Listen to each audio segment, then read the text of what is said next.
Hello everyone, welcome to my little Season 7 NALCS analysis. So we're going to be looking at the roster changes from the teams from last split to this one. We're going to look at the individual team histories for everyone competing, some significant NA teams from the past. We're going to look at the histories of each NALCS slot. We're going to highlight some significant rivalries to watch out for this split. And then I'm going to make my predictions for the NALCS, and I've actually got the EU LCS visuals almost ready, but still waiting for the group draw for that one. So if we go for our slot our just roster changes, so we're going to be going in alphabetical order. So Cloud9, they didn't really make that many changes. They just added in Ray as a top lane sub. They swapped out Meteos for contracts. Contracts played for the Cloud9 Challenger squad. He was like the only real Challenger player. I don't really know too much about him, but heard some good things. And Meteos was, kind of slumping, not exactly like his old Season 3 form. So Cloud9 feels like this is, the better jungler to put in. So that's going to be interesting to see how that pans out. I think Cloud9 is still going to do very well this year. They've still got Impact and, Jensen, and they're sneaky smoothly. Reapered sticking around, but now they also have Cain coming in to help. COG, they pretty much just stayed the exact same. Well, technically, Yuna, their substitute AD carry left, but Yuna wasn't really part of the active roster at all, and I don't really think that him departing will really affect COG's performance at all. So FlyQuest, we actually don't know if this is going to be the finalized roster. So there's still some question marks here. We also don't know the actual FlyQuest logo yet.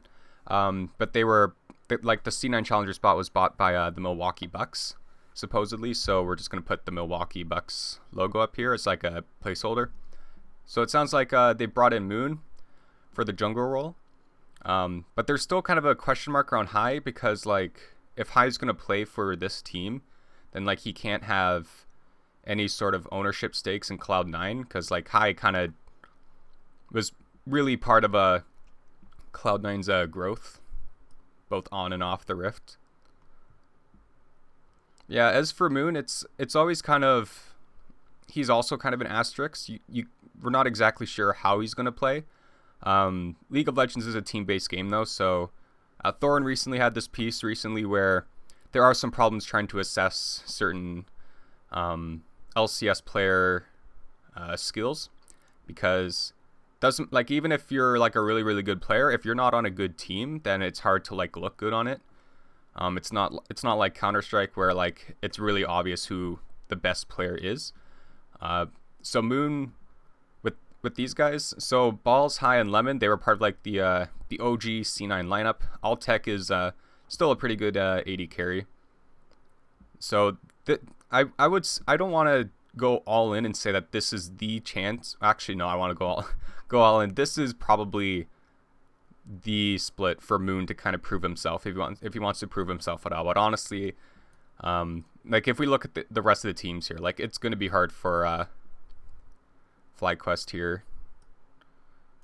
So if we go to Echo Fox, replacing KFO with Looper, replacing Hard with Acadian, and Big with Gate. Gate is just a pretty good fill player in general. Of course, there's that meme about him. It's yeah, Gate plays fill professionally. He used to be a mid laner, and then he went to the support role. But regardless, actually, as mid and support players, there actually are pretty similar playstyles in terms of really relying on your spellcast.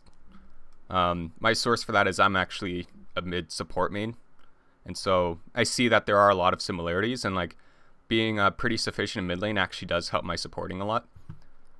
I think Gate is a step up for Big. I'm not exactly sure if Acadian is an upgrade to Hard, although Hard didn't really have a great split at all. He looked, I don't really want to sugarcoat it, but it looked pretty bad. Looper is a pretty seasoned player though. He was the top laner for Samsung White when they won the World Championships in Season 4. But it's still kind of a question mark here because, you know, like when he was playing with Samsung and then with Royal Never Give Up, when he was playing with Mata, that team, they would set him up for some really, really good teleports. But then there was a time where a brief stint for Chinese Team Masters 3, it was 3 Chinese players and it was him and Dade. And they really did not look good at all. So I think this would actually be a team that's going to be hard for Looper to look good on. This might just be Masters 3 2.0 for Looper. But still keeping Froggen and Keith. I mean, I think you can always kind of rely on Froggen. He's really consistent. But as for Keith, I don't know. Keith has been kind of hit or miss. Not as reliable as Froggen, I'd say. So for Immortals, they went through some really big changes. And I mean, like, they lost their Huni Rainover combo. They lost their bot lane. Yep, changing the coach. I know some of their support staff is still the same. Like, I know they're keeping the analyst Lufty. So Flame as generally being kind of the carry top laner. Well, like, that's just kind of his playstyle. So if we get some, what's it called, some metas where, you know, top lane can be impactful, then, like, we can expect to see some plays from Flame. I would actually love to see a Flame versus Impact up here. Doing an effective jungle trade with Reino for Dardoch. So this team actually Flame, Dardoch, Pobelter. Like, these 3 are actually, like, really good right off the bat. As for their bot lane, Olay, he used to play for Hong Kong Esports. He was actually, it sounds like he was actually, like, pretty good. So, and Cody Sun was, I heard that he was, like, one of the best AD carries in the Challenger series at the time for Immortals. So, for Immortals to, like, pick up.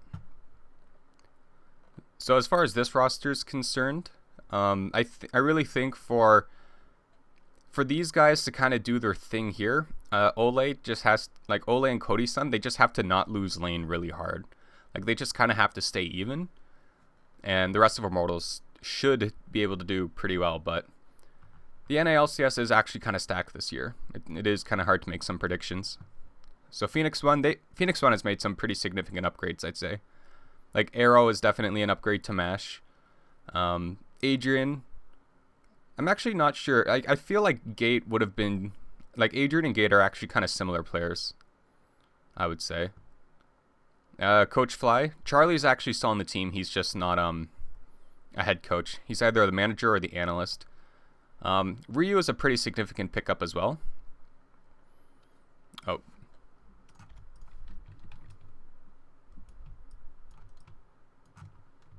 There we go. Whoa.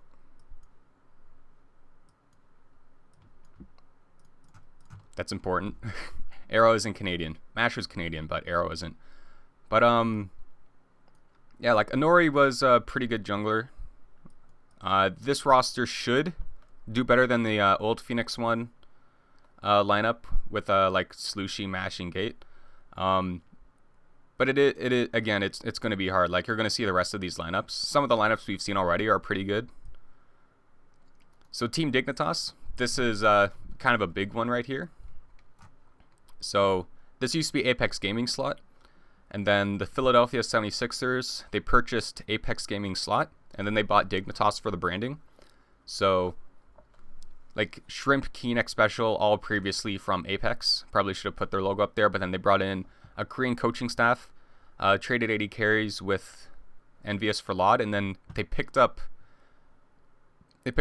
Someday and Chaser. And Someday and Chaser are both, like, really, really good players. Like, Someday, he's definitely right up there as far as top laners are concerned from Korea. Chaser, definitely up there from in the jungle in Korea. So I'm trying to think. This actually might have been the Longzhu logo. But yeah, regardless, at some point Chaser did play for the Jin Green Wings. So this roster actually should be, like, right up there. So Someday and Chaser, they like to play kind of a carry style. And if you have, like, a top and jungle duo who are more on the carry champions, it makes sense that your mid 80 carry and support can play like a more supportive role. and kind of help give these guys the resources they need to kind of do their thing. And Cain, Lot, and X Special, they're all players that can do that like really well. Like Cain, I know he's a pretty good. I mean, Cain can actually kind of play anything. Like he's, like I kind of remember him for some pretty good Orianna games, but then like he's also busted out like the cheesy mid lane Jarvan. X Special, seasoned veteran. Lod, his old team, actually, if we're going to just take a quick peek over here, like he played with like Seraph, Ninja, and that's kind of a team like Seraph and Ninja, they kind of like to carry and win their lane, ideally. And so Lod kind of knows how to kind of fill into that sort of play style, so he can do that with Someday and Chaser.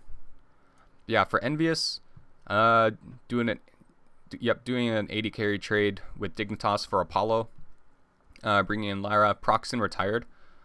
But yeah, pretty much just keeping these, most of the roster the exact same. And this should be white. Nice. Just casually save that for future reference. Now for Team Liquid fans are definitely going to be really excited about these ones. So Phoenix and Loco, they've kind of pieced out. They've got their Challenger Series team of Goldcoin United. However, bringing in Rainover and Dardoch, like trading Rainover for Dardoch, that's going to be really hype simply because Rainover is a really valuable import because he is very fluent in both English and Korean. Well, I don't know. I guess it depends on your definition of really fluent, but freaking man, flags are pretty tilt.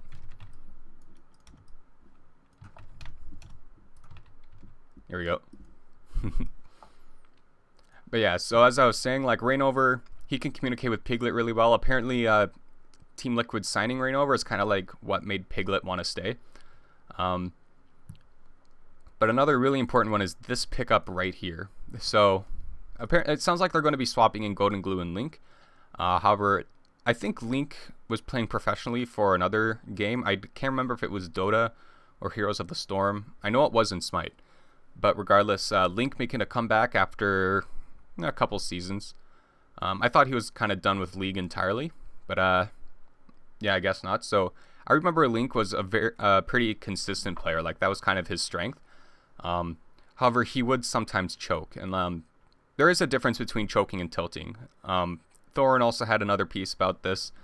When he was discussing Link's return, something that Link would do is like he would play really consistently, but like if he ever did mess up, like land some sort of skill shot, or like miss some sort of skill shot he normally otherwise would have, like it would be kind of significant as far as COG's downfall would be concerned for that game or series or whatever.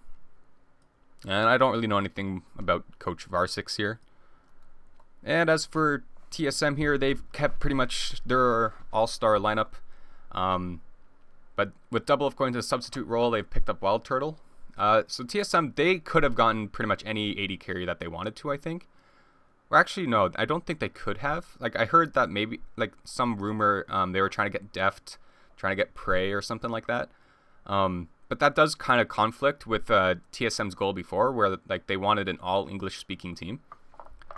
They could have gotten Forgiven, I think. I'm not exactly sure the context there. I would have loved to see TSM Forgiven, just because Forgiven and Double F kind of do play a similar play style. They love to win lane and they love to carry. And H2K and TSM did kind of have like a similar team, team structure. But TSM opting for Wildturtle, but that could be for a lot of other reasons. They did look kind of shaky in IEM Oakland recently. But, you know, I could see Wildturtle just fitting in with these guys off the rift really, really well. And honestly, that is kind of more important than other aspects, I would say. It's good that he would be able to synergize with them IRL. So if we now look at some of these individual team histories. So again, going in alphabetical order, Cloud9 here. So some of their previous rosters, like this was their roster in Season 3 Spring. They actually weren't in the LCS at this point. But then, so here, like, they qualified for Season 3 Summer. and then they just won everything here. And then they made it out of group stages. Actually, I think they auto-qualified for... Yeah, they auto-qualified for the quarterfinals because that's kind of how Riot's tournament format worked for Worlds way back then. But yeah, like they just came in and they were like all these first places here. Like C9 was really dominant for a while, like when they first showed up. So they got a really big fan following after that. And that roster was Balls, Meteos, High, Sneaky, Lemon. And then that was also their roster going into Season 4. And then kind of around Season 5, High made his retirement. This is not Yellow Star. This is still Lemon Nation. Yeah, you can only catch so many things in proofreading, especially when you're tired. But regardless, oh yeah, High didn't retire yet. Well, it was High's quote-unquote retirement. Meteos stepped down. They put High in there so that they can make room for Incarnation. And then recently, Lemon retired, kind of joined the coaching staff instead. And then they brought in Rush. Rush didn't really work out. Oh no, I'm thinking about a Cloud9 challenger. So for here, Rush did kind of look out of place because Rush kind of like has his own playstyle and it wasn't necessarily what Cloud9 was looking for, but this was still really hyped for a while. They had Bunny Fufu here. Yeah, I think this might have been Bunny Fufu for Season 5. Oh, wait, no. Bunny was on a Gravity for Season 5. Yeah, so they also had Bunny here, but it wasn't working out as well. They brought in High. Wait, no, that's a lie again. So, yeah, this was High. And then they brought in Bunny and Smoothie and then had them do the switchy thingies. My apologies. But yeah, so Cloud9 here, they've been really dominant ever since joining the LCS. They did have one kind of weird season. I think it's got to be Season 5.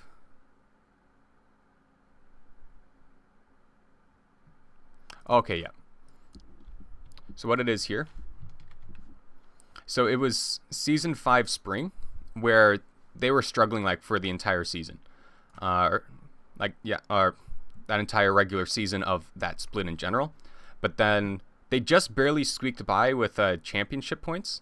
So like, because since they came in second in the playoffs in the first split, but then avoided the relegation series in the season, they are able to qualify as the last seed for the regional finals, and then they like did that infamous reverse sweep, and then they beat Team Liquid 3-1, so that they were able to go to Worlds. But then they had that infamous, man, Worlds sucked if you were in NA for Season 5.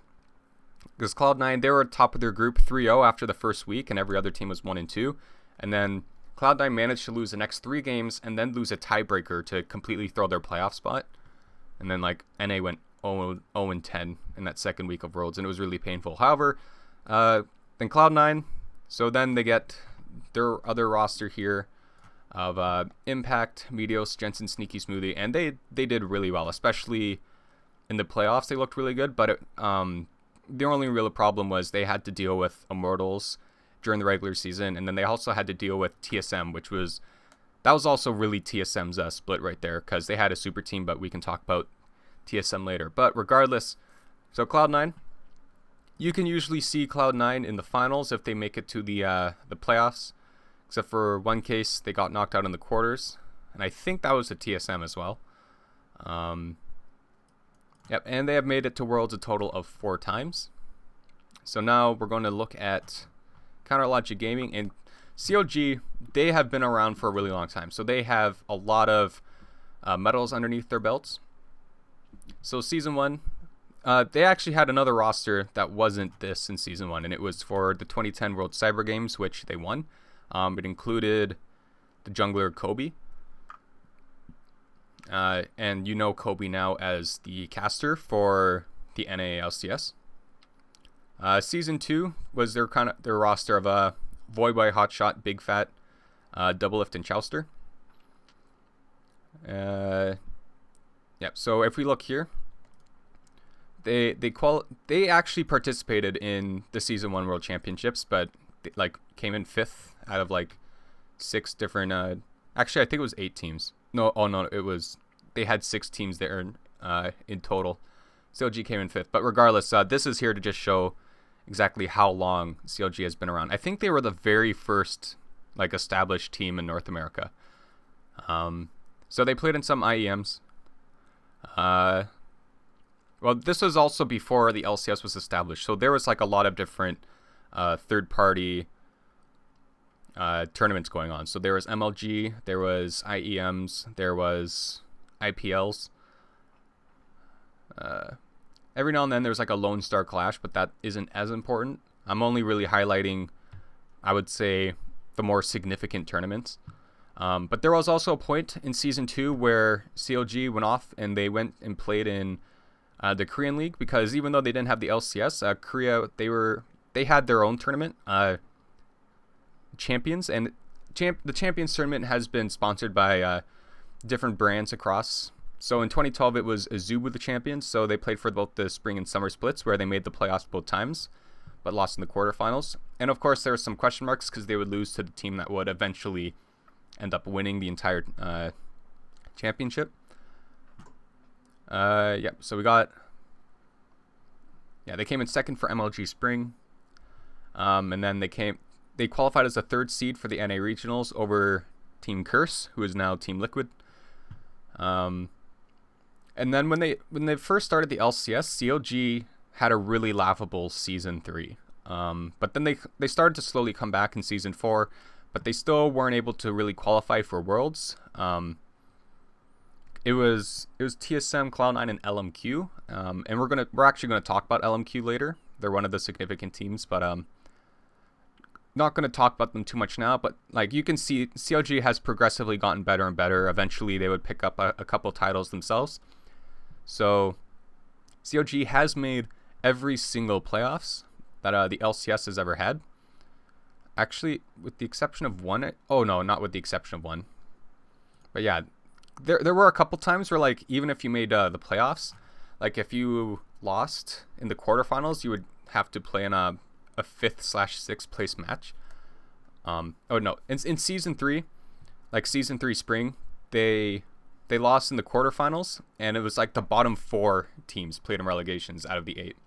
And then there was another series where they lost in a 5th/6th place match, so you would have the bottom 3 teams. So you'd have the 2 teams that wouldn't qualify for playoffs playing in relegations, and then you would have the 6th place team.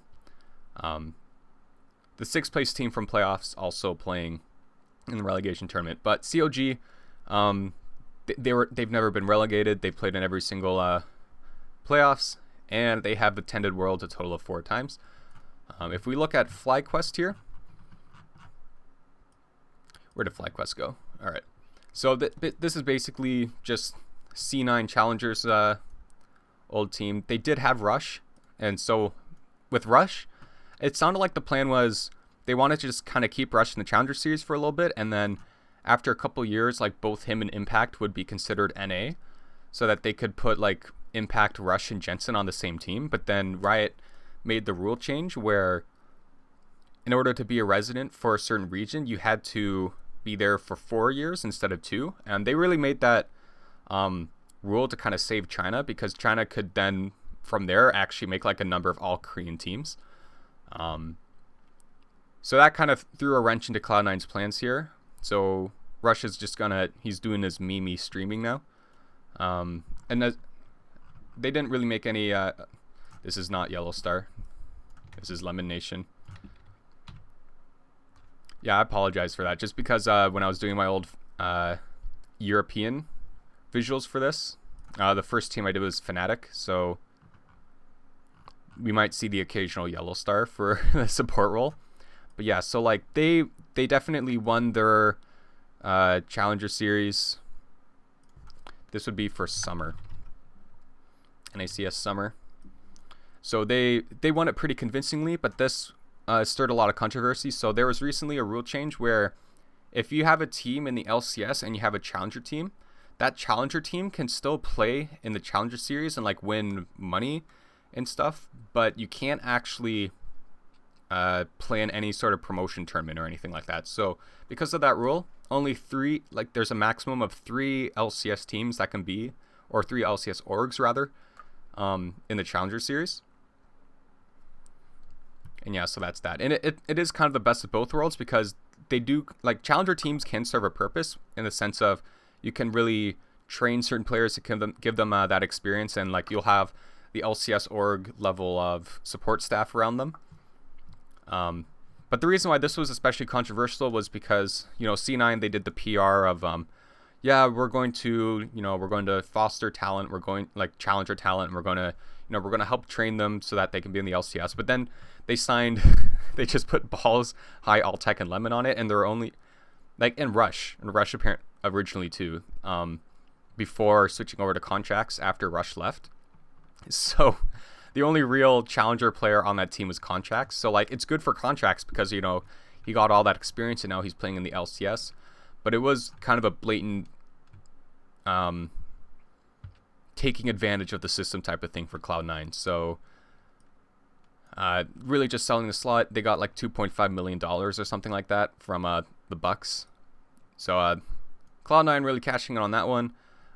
High supposedly retired like right after the team qualified, but now like the Bucks bought his slot here. So there's actually still some question marks here. Like everything we know about FlyQuest so far is just rumors. So we don't know exactly how accurate all of this is. So take a FlyQuest a bit with a grain of salt here. But yep, that's that. And there are some quick teams here. So Phoenix won. They bought the slot for Team Impulse, but then they didn't really win anything. They didn't make it to the playoffs. Echo Fox, they bought the slot of Gravity. Didn't really win anything. And then Team Envious, they bought the slot of Renegades and made it to the quarterfinals. And that was that. So now if we look at some more teams over here. So for Immortals, they signed up. They bought the slot of Teammate. And of course, they got an all-star team right off the bat. They got the Huni Rainover, Pobelter, Turtle Adrian. So they were really convincing. They were right up there, but they never really showed up when they really had to. I think they lost to TSM in the first playoffs. And I forget who they lost to in the second playoffs, but they ended up losing in the regionals, which was their last chance to qualify, but they got kicked out by Cloud9. So yeah, so both times Immortals have made the playoffs. They made it to the semis, but they've never made it to Worlds. So Team Dignitas, the Team Dignitas org has actually been around for quite a long time. So this was kind of their season 2 roster. They did have Jad at some point. They had Voyboy at some point and Locust. Yeah, so by the time the NA regionals came around here, they were Crumbs, Dominate, Scara, Cutie Pie, and Patoy. And yeah, but other than that, Dignitas never really won too many things. Like, they did win some smaller tournaments that aren't as important. But season 2, the 4 big teams were definitely TSM, CLG, Dignitas, Curse. And of course, it was hard for Dignitas to really, not really that much shame in losing to TSM and CLG, but, at the same time, it is kind of sad. You do have to be better than them if you want to be, the best in certain tournaments. But yeah, so this was pretty much, I lost the season 3 roster, but they had Kiwi Kid in the top lane. Then they still had Crumbs in the jungle because Dominate was actually banned at the start of season 3, like some toxicity. The mid lane was still Scara, and then I'm a Cutie Pie, and Patoy was still their support for season 3. Then for season 4, they brought in Cruiser for top lane. Scara retired, but then the Goldenglue run wasn't going as great, so like Scara did kind of come back, I think, for a game or two. But for the summer split, they picked up Darshan and Shifter. Well, back then, Darshan was still known as Zion Spartan, but as far as Team Coast is concerned, I remember Team Coast was basically like Zion and Shifter would win their lane and try to carry really hard, but then the rest of their team of like Nintendude, Mash, and Daydreamin would Daydreamin or sometimes Sheep, it would be really hard for them to win. So, oh no, it wasn't Sheep. Sheep was on a different team. But regardless, it was really hard. So, Team Coast finally got relegated. So Darshan and Shifter got signed by Dignitas, and so they looked pretty good at the beginning of the season, but kind of started to fall off a little bit. And then Season 5, they brought in Gamsu and Core JJ. They actually went through a lot of different junglers here. So by the end of the season, they had Helios, but they also had Cloud Nuyen at some point. They also had Helio. Yeah, they've had Helios. They also had a Zingy. But man, I remember a Zingy's like first game, he locks in Jungle Vi, and then he accidentally takes like AP Masteries. I forget it was AP Runes or Masteries, but regardless, AP Vi at the beginning. And he was like too kind of awkward or shy, nervous to really say like, hey, can we restart? Like I don't have the right Masteries. But and then Season 6, this was the roster that finally got relegated. Billy Boss, Kirei, Shifter, Apollo, and Kiwi Kid. But of course now we've got Someday Chaser, Cain, Lodic Special, which is definitely quite an upgrade all around the board here. So now we're going to look at Team Curse, a pretty popular team. If Team Liquid is your team, then if you look at any tournament result from like Season 4 or before and you see Team Curse, that's your team. So Team Curse, they were pretty significant for a little bit. You know, the whole Westress, St. Vicious, Nijaki, Cop elements. Well, actually in Season 1 and 2, they really, well, this was kind of their really good roster in Season 2, but there was a lot of changes in Season 1 that's really hard to keep track of, like SY to TKO, Double Lift at one point was actually on Curse. Their manager, Liquid, was actually playing at some point. Poe Belter playing at some point. It is kind of hard to keep tabs.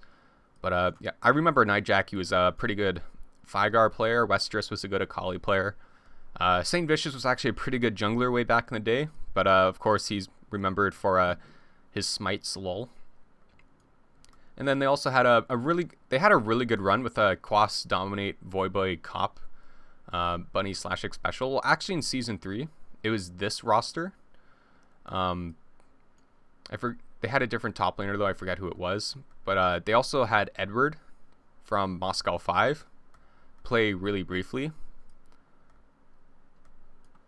Trying to remember exactly who it was in Season 3. Oh yeah, it was Voyboy top lane in Season 3. So basically, in Season 3 it was this roster, and then Voyboy, and then it was Season 4 when Voyboy moved to the mid lane. They only really came in second in the spring season, and of course we're mainly looking at the top 3 finishes for most of these teams, with some exceptions. So we go to Season 5 and 6. Quas, Dominate, Phoenix, Keith, Piglet, Special, they came really, really close. In Season 4, they actually came really close to winning Worlds as well. In the third place match, they were up 2-0 against LMQ, and then LMQ reverse swept them to kind of clinch that final World slot. And that was really heartbreaking if you were a Team Liquid fan. And then this was really heartbreaking if you were a Liquid fan, especially Season 5, where in the semifinals against CLG, where it was like the Game 5 and then that infamous double teleport play onto Piglet. But they've had more success as Team Liquid than Team Curse. So some third, they came first place in a season, so that was good. And they've made playoffs. Like they've been in the playoffs all 8 times that there's been a playoffs, but they've never made it to Worlds. And just to kind of evaluate the meme, this is how many times they've come in 4th place. MLG Raleigh, that isn't really a significant tournament, but they came in 4th place in it, so why not add it? So this is all the times they came in 4th as Curse, like the NA Regionals in Season 2. And that actually really sucked if you're a Team Curse, because at the time TSM was like kind of raffle stomping everyone. And the only team to actually beat TSM in that tournament was Curse, but it was like they were all best of 3s. TSM would always win 2-0, but they lost 1 game to Curse before beating them, Then they lost in the third place match to CLG. And then as they were Team Liquid, you know, had even more fourth place finishes. Like Season 5, they technically came in third place in the playoffs, but as far as the circuit points were concerned, when they lost to Cloud9 in the finals of the regionals, it was CLG, TSM, Cloud9, and then Liquid. So Liquid was kind of like fourth overall as far as Season 5 was concerned. And then fourth place in the NA regionals, like that's dead last in the regionals, but still fourth place. So looking for the lucky fours whenever we can. So that is a total of 1, 2, 4, 6, 8, 10, 12 times they've been in fourth place. So really heartbreaking if you're a fan of Team Liquid. But now let's look at the big boys, Team Solo Mid here. So they are definitely a very successful organization. Season 1, this actually wasn't their original roster, but kind of their more official one. Like this is the one that they played in the Season 1 World Championships with. Just Raidman, Odd1, Reginald, Chaoxic Special. And then, so third place there. And I remember in 2012, it was like when they added Dyrus to the top lane, they went on this massive winning streak as far as NA was concerned. But it is also kind of, you know, a bit of an asterisk there, because at the time we went over CLG when they went over to Korea, right? So CLG was in Korea for a lot of tournaments, so they weren't there to really contest TSM there. So that's when TSM kind of took first place in a lot of different things and really built up the big fan base. And so Season 3, this roster change here was really significant from Chaos to Wildturtle, because at the time the scene wasn't as mature, and so we had like pretty much every team was just like a bunch of dudes, just like, you know, they were all friends and stuff. But Reginald making the calling the change from Chaos to Wildturtle really showed that like it wasn't necessarily about friendship anymore, it was really about winning. So really showing part of the transition that, like, you know, this is a business, right? And you know business, got to put your team's interests first. And then Season 4, Odd1 retires. They bring in Amazing. And there's kind of some added, I think it was some sort of attitude problems with X Special. He wasn't really gelling as well, maybe being negative or something like that. I can't remember all of the context, but they brought in support Glebe Glarblu from the Challenger Series, but Loco Doco was coaching at the time, and he brought in his friend Lustboy. And then they actually did really well towards the end of Season 4. And then Season 5, this was kind of the year where Dyrus really started to kind of fall off. Santorin started off really good, but then kind of fell off towards the end of the split. And the team in general just didn't look as great. So if we look at this, like you can see, these guys are always in the LCS, and they're always in the playoffs in a top 2 finish. They're always first or second. So yeah, that's a thing. You can see just all these tournaments that they've won in the past. You know, making the finals all 8 times they've been in the playoffs. They have attended every single Worlds in existence. So there you go. One win here that I kind of want to highlight would be the IEM World Championships here. This is kind of an asterisk where they faced Team World Elite, which is like the 10th place Chinese team at the time in the finals. It should have been the GE Tigers, but like World Elite pulled out this really, really big upset victory over the GE Tigers. I think that was also kind of a meta that didn't really favor the Tigers. I think it was like maybe Cinderhulk or something like that. But regardless, of course the NA and the TSM fans, they really liked that. But a lot of critics and analysts were like, if there were better teams there, like TSM would not have won. But regardless, it goes down in history as they won first place at an IEM. So that's good for just the organization in general. Now they just have to win Worlds or MSI or something like that. So if we look at some pretty significant teams from the past, Good Game University, I wouldn't say that they were they weren't really that great the majority of the time that they were there. But every team that has been in the NA LCS finals has either been TSM, COG, or Cloud9. And so these guys, they actually made it to the finals in Season 3 Spring Playoffs against TSM, and they took TSM to a Game 5. So, yeah, just that's really something worth putting down, I would say. But other than that, they were pretty lackluster. The team was originally Zion Spartan. You now know him as Darshan, Nintendo X. This was actually supposed to be Shifter, but he had some like visa issues. So the roster, as far as Season 3 Spring was concerned, it was just Jinte. So that would be Shifter there. So Daydream and Shifter, Darshan, Nintendo Mash. Yeah, so actually Season 3 they rebranded to Team Coast, as you can see from the logos there. Evil Geniuses. So CLG EU, there's a part where they broke up at the beginning of Season 4. And then Snoope, Yellow Pete, and Crepo came over to NA briefly. This was before they implemented the rule of maximum 2 imports. Inox, I would say he was definitely like the worst top laner at the time. He looked better as a mid laner. But yeah, they brought in Pobelter for this brief roster here. And then like later, Snoope became Helios. Yellow Pete became Altec. And I forget who Crepo stayed for a little bit. And we can talk about this team's roster history or slot history later. And now for Renegades, not really performance-wise, they're significant, but it was definitely the controversy with Monte Cristo's ownership and like his ban from Riot Games, where Riot Games they were just like, hey Mont, by the way, you're banned, and we're not going to show you any of the evidence. So that was definitely a big kerfuffle before they had to sell to Envious. But regardless, they originally not Alec.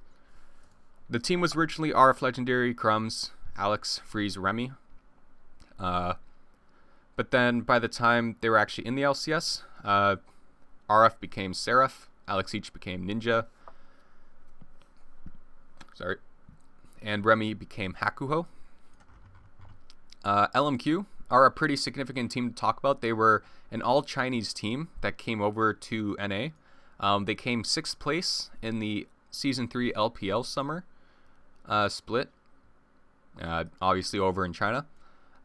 So for Season 4 Spring, they were just playing in a bunch of challenger tournaments. They were coming first in all of them. So like they were really putting on a clinic for NA Challenger. And then when they finally qualified, they came 2nd place in the regular season, and then came in 3rd place in the playoffs. They were actually up 2-1 on TSM in the semifinals, but then TSM did their whole TSM thing, their plot armor to always make it to the finals. And then, of course, they reverse swept Curse, as I said earlier, to make it to Worlds, where they actually got put in a really hard group. They were up there with OMG, really good team from China, Fnatic, and Samsung Blue, I believe. So no shame in not being able to get out of that group. Had the draw been a little different for them, maybe they could have gotten out. And then we have Team Vulcan here, where they were actually, like, they were pretty good at first. Like Season 3 Spring, they weren't that great. Like they managed 3rd place in the playoffs, but other than that, yeah, like they had a really good summer split, but then they just immediately fell off after qualifying for Worlds. So like they went to Worlds just the one time, and then they tried some different things. They tried switching Xmithy for AD carry and Zuna for jungle, but that didn't really work out well for them. But yeah, so actually we just look at these guys. So for LMQ, Xiaowei Zhao, No Name, Vasily, Ackerman, Moore.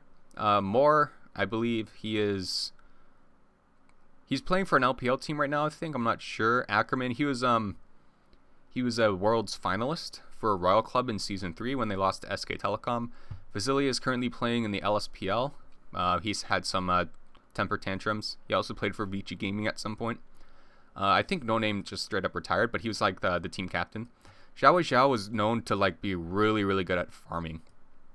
And so LMQ, but here's the thing, after Season 4 Worlds, going into Season 5, LMQ kind of had like some, I forget exactly what it was, but some things went on behind the scenes, some paperwork or whatever. It was really bad.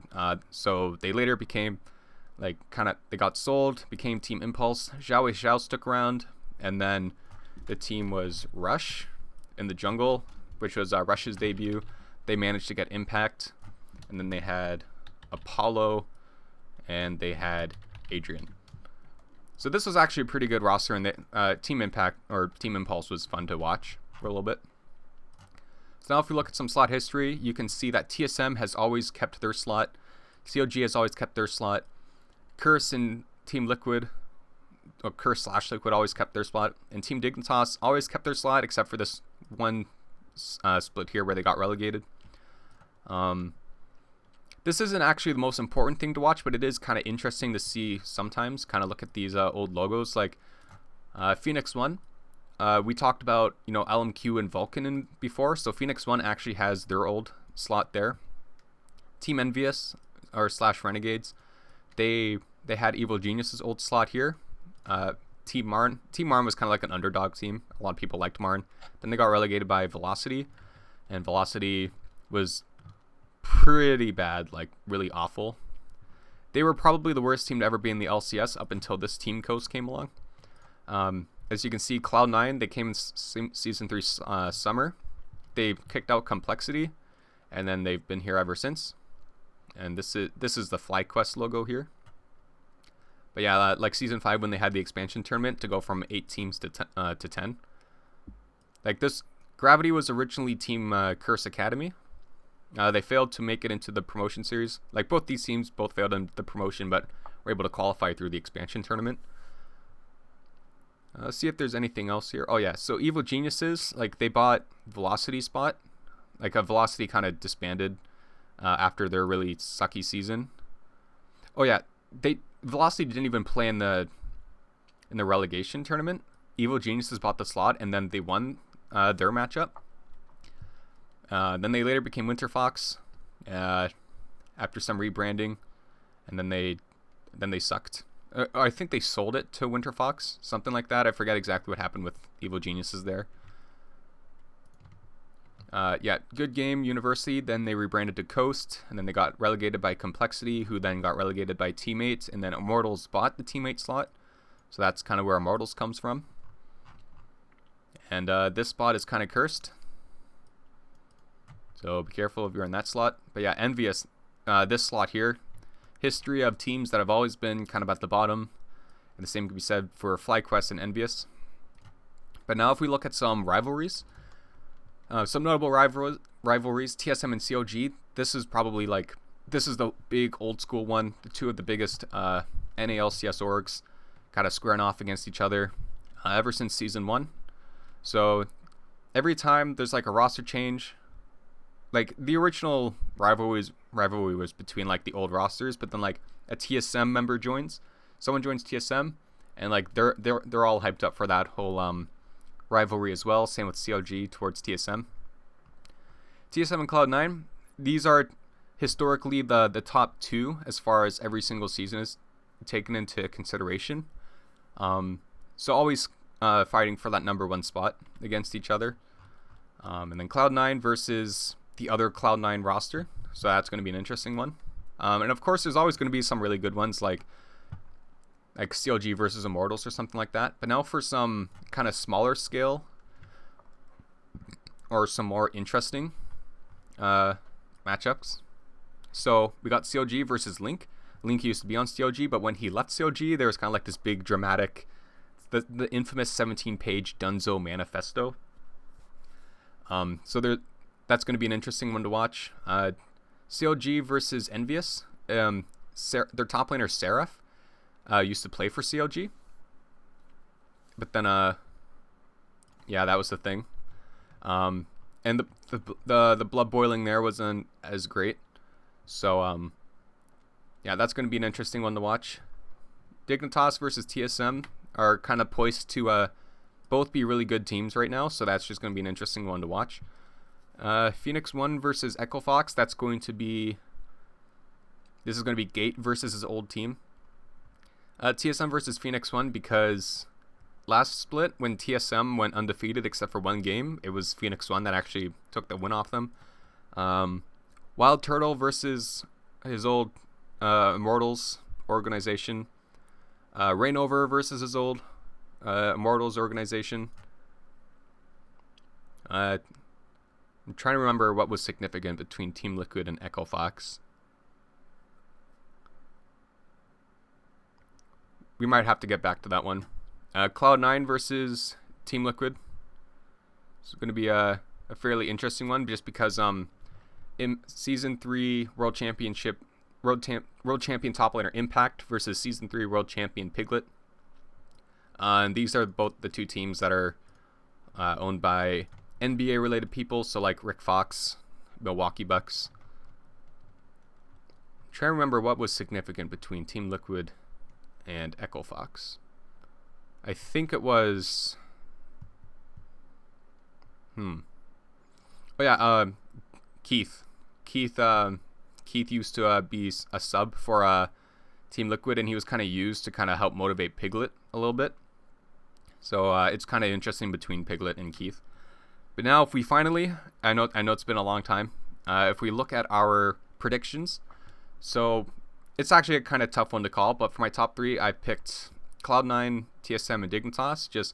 Dignitas just picked up a really good roster on paper, and if they execute it well, they should be a really, really good team. But again, it is close. For playoffs, I've chosen Immortals because they've got some pretty good players. Their problem might be synergizing, but like if they execute well, like if their bot lane doesn't fall behind or anything like that, they should be able to do really well. Rainover and Piglet are going to make waves.